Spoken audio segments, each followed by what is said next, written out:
And welcome back to more Super Paper Mario.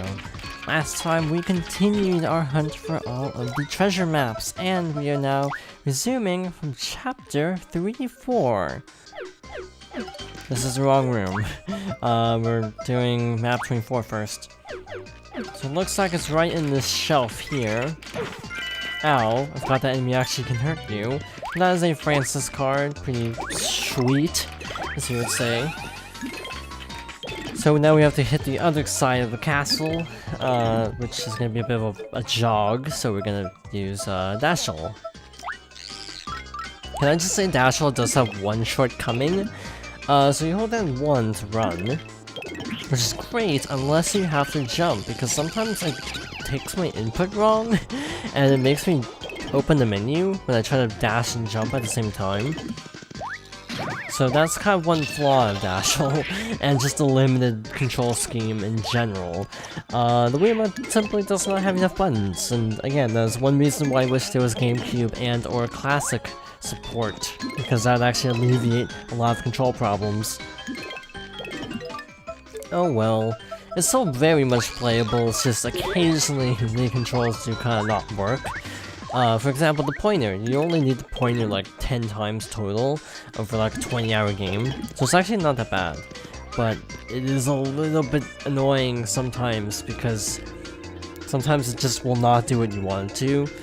And again, limited buttons, limited space on the controller, and just other things kind of make it a little bit awkward.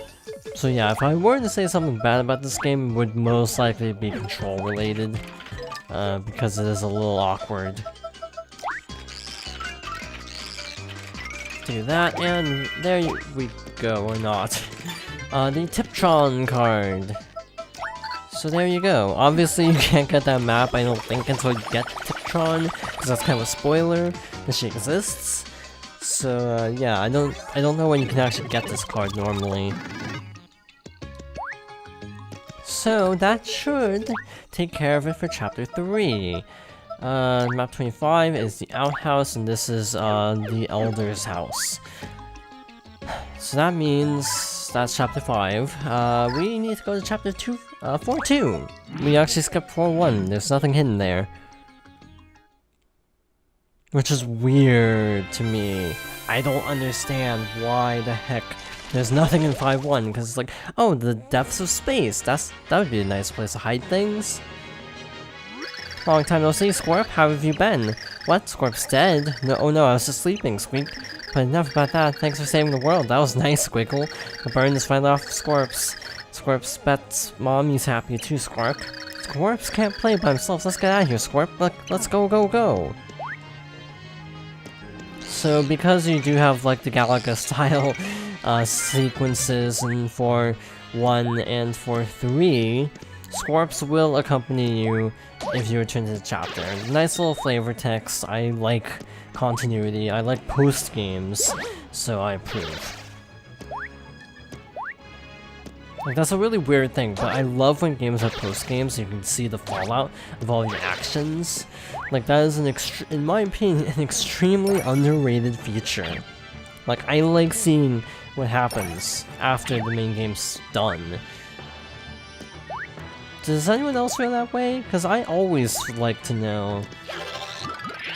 That's like my biggest issue with Color Splash, is there's a post-game, and I would like a post-game for Color Splash, because I actually do like that game, probably more than most.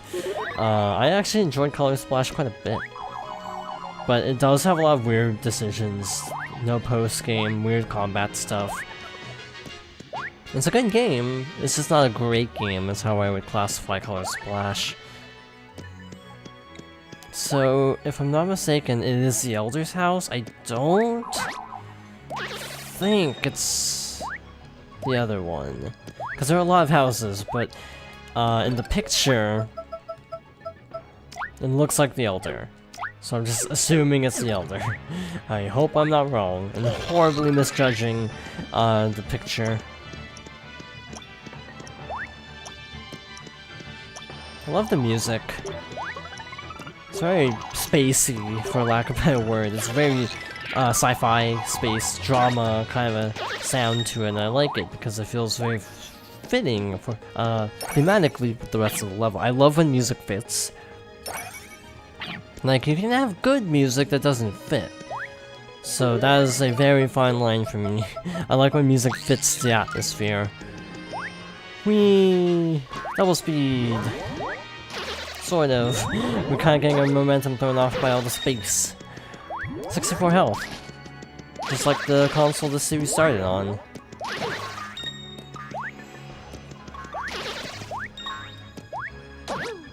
I do think for Super Paper Mario, the writing is also weak. Not Super, I meant Color Splash. Super Paper Mario has really good writing. Color Splash is, like, story writing is weak, but the character writing is solid. That's how I interpret Color Splash. Which sounds weird, probably, but there's a difference to me. Like, the actual story of Color Splash is really basic, but the actual characterization of everybody in the world is actually pretty good. So that's why I think Color Splash is actually not bad. Anyway, the Hooligan card. So that takes care of that. The next one is at the, what's it called? Convenience store, that's right. So, unfortunately that means we still need Scorps. So if I'm not mistaken, we need to go through the first, Scorp hole. I think it's like a warp hole, but it's Scorps. I don't remember. It's been too long. And by too long, I meant like a month ago. Yeah, my memory is not good, so if I'm forgetting things, then I apologize. So again, Scorps will accompany you for these segments. Long time no see, Scorp, have you been? What? Okay. Cool. Thanks for saying that every time. Not really needed. Does Dashel actually work here? It does. Sweet. I actually really like this type of gameplay. Kirby, for example, does this a lot. Like, if you play the Kirby game and don't know what a shmup is, then, I don't know what to tell you, because, like, a lot of Kirby games have shmup sections. Dreamland? Dreamland 2 and 3 technically, because of the final bosses. And also, you could say Adventure Nightmare Dreamland because of the final bosses, Superstar especially. Because every game is based off of Superstar these days. Yeah, basically all Kirby games have at least one horizontal shooter section. And usually, like, with whatever MacGuffin you have to power you up.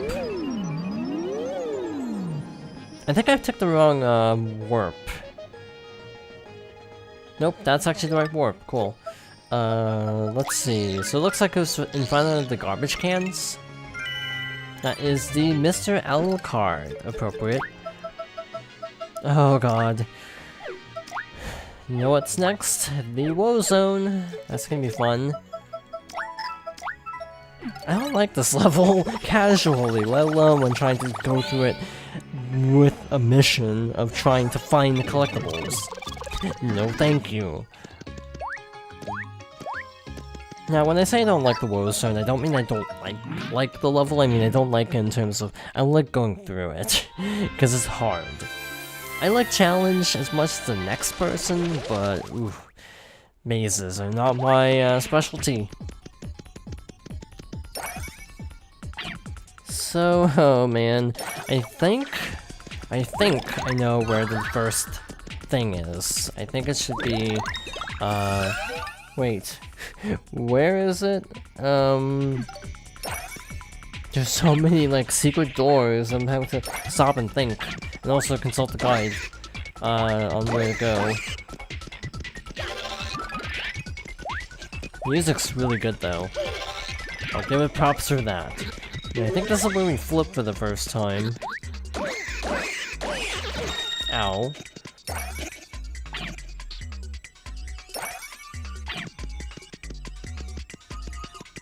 Let's go through here. And from here, we need to go all the way north. North, I mean up, technically. Since directions kind of don't matter at the moment. Normally you'd need Peach to get up here. We can actually use Luigi to super jump up to the sledge. And it should be here. Oh, that is not what I want to see. Let's double check. Oh, it's at the top of the room. Okay. Find this little block sticking out conspicuously. Robot card. So, now where do we go is what I'm trying to figure out. I'm legitimately drawing a blank on where to go next. I know in the normal level, we normally go down here, flip the gravity, and proceed. So let's just try this. I'm trying to follow along with a guide, and I'm like, wait a minute, I'm lost. With a guide. So if anyone wanted to know how my sense of direction is, it's not good. Don't let me in charge of maps. You will regret. I hit an item by complete accident. That feels like it should. That's harder than it should be to accidentally get an item. Okay, this is starting to look familiar, sort of. Shoot. Wait. I'm so lost. I'm so confused. Trying to navigate this. I think I know where to go now. Because there's a card where Scorps was, unfortunately, which means you have to actually go through this level in basically its entirety. You get a key there, I think, and then you have to go back like this. Then take the middle door, I think. So this door down here. This should put us on the other side. And now we take the door down here? I think? Maybe?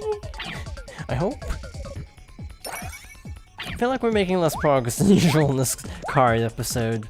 I mean, treasure map episode. We mostly get cards, so I think this is just card collecting, but it's not, because we're getting more than just cards. I do like this level mechanically, I just get really turned around. Especially when not trying to just go along the traditional path. Here we are. This is the end level. Just gotta flip gravity twice, I wanna say. We should be good to go.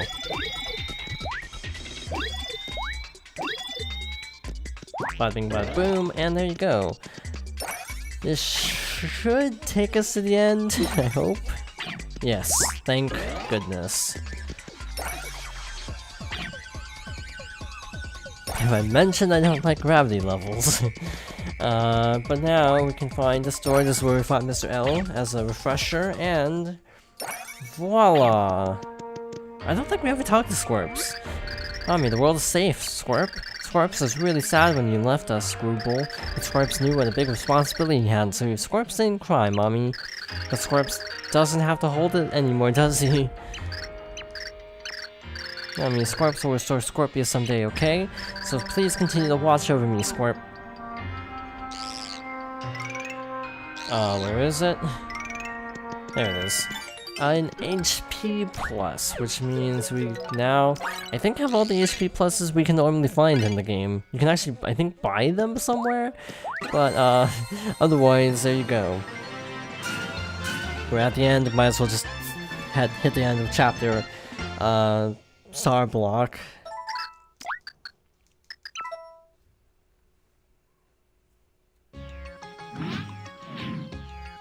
Okay, so, we're gonna wrap this up with chapter 5-1, hopefully. Hopefully. This could take a while. Because we actually have a couple side things to show that I kinda forgot about. Kinda. We're gonna try to get through here. First one's right here. That is off. There it goes. moth card. Those are the big mammoth enemies. Obviously, they give you this one because they have a high catch rate. To use Pokemon terms. First secret, if you come back here with Dottie, you can actually shrink down to here and go through this little passageway. And what awaits you is something pretty cool. A little secret area that is actually underwater. As usual, you can get a couple more rows of coins if you flip first. Not super important for us because we have infinite coin grinding methods at our disposal since we finished the game. But if you come over here, remember this guy? That's the wrong button. This is a Whacka. Wahoo, I'm Whacka. Just another picture perfect day here in Crag. Woo! Makes me feel like nothing bad could happen on a day like today. Whack-a-doo. So you get a Whacka bump if you whack him. We're not gonna do that because we don't need a really overpowered healing item at the moment. So we're just gonna leave him be. That's also a sales method. If you actually, you can get Whacka's bumps for free, and if you cook them, they actually are pretty good selling items. So a lot of people sell them. We have a better money method, so we don't need to do that. I'm trying to remember if I actually relied on Whacka's other Let's Plays, like Thousand Door and Paper Mario, if I actually used Whacka's in that. And I don't remember.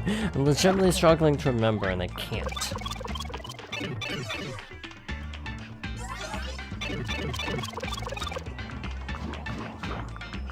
Okay, these are the musts, if I'm not mistaken.